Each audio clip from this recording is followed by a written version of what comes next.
Hi, I'm Sean Stone. I'm a filmmaker and media host, and I believe in the power of consciousness. To me, all of reality is really found within the mind itself, thus, the power of imagination to reevaluate and create the world that we actually live in and share. So, creativity to me is the ultimate goal of what it is to be human. The more we can tap into it, hone it, and play with it, the more that we're actually able to live fulfilling lives. And thus, I believe that creativity within the spectrum of consciousness, which is constantly expanding and evolving, that is really the essence and the power of what it is to be human.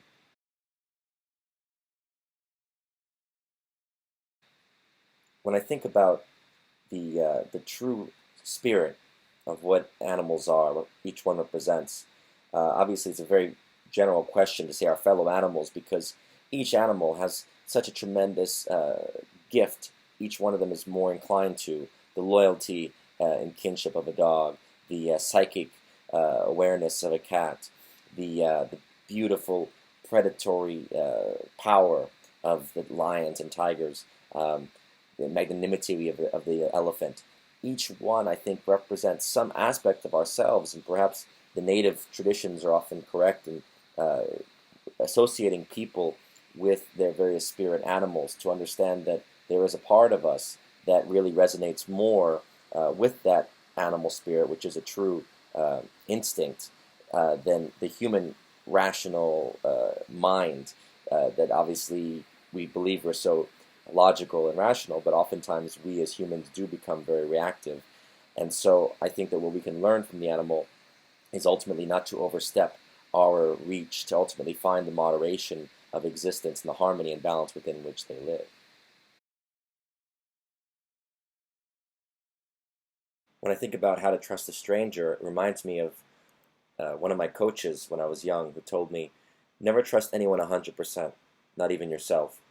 And I think that cuts right to the heart of the ancient mystery traditions and the wisdom that passed on to us that says, know thyself, which is to say, all of existence, everyone that we've come across in our life and met, is some reflection of us. We are within our being. We have all the capability and all the goodness and evil of the world within our very nature. It's a question of what we have chosen to uh, focus on and nourish.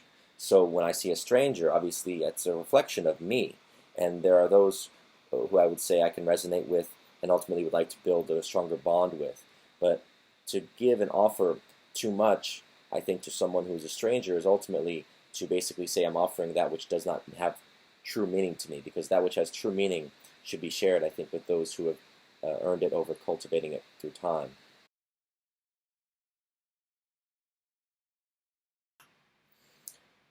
It's an interesting question to wonder how the world can reach peace, because I can't speak for the world. I can speak for myself in saying that perhaps if I reflect on what makes me at peace, then perhaps if I can extend that from myself outward, we can imagine a way that the world can reach that state. And I know for myself that I feel peace when I'm in a creative place, when I'm in a state of, of joy from the creative process. Let's say thinking, reflecting, conjuring, writing, creating a film, playing a character, because these are processes that are actually empowering my consciousness, my exploration of empathy, of feeling from a different perspective, and seeing the world from someone else's eyes. So I think this process of what an artist goes through is something that I would love for every human to be able to experience and explore, and have the more that we can give people the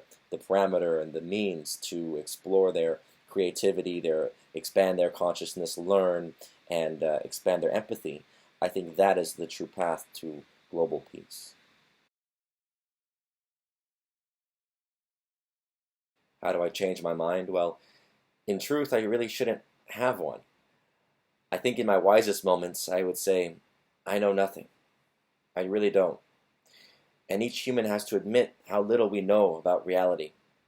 We are born on a rock in space to a humanity that we don't understand how it got here or why. And individually, we have to discover our own purpose. So, if nothing else, I would say everything can be looked at from multiple perspectives. And to hold any idea as fixed and immutably true is, I believe, arrogant.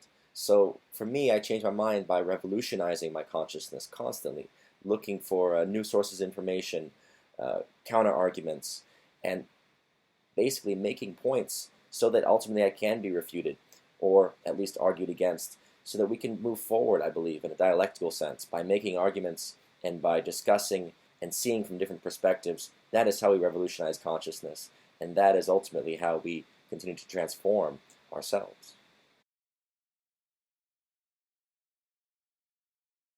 Frankly, that troubles me because if there were no government, I believe humans would still look to others to basically rule them, lead them in some form. Even if it was so-called free association and anarchy, you'd still see mafias forming. You would still see the rule of the strong man, those who are better armed. And I'm not yet. I don't think humans are yet ready to appreciate the full spectrum of what it is to have a free society where we could actually, for example, exchange things based on honor rather than money, where we give to those that we love and respect, and have a free association along these forms of character rather than the forms of currency that we currently use. So I don't know that we're necessarily ready yet for the future, which perhaps would be more egalitarian, but predicated in systems of respecting each other based on who we are rather than what we have.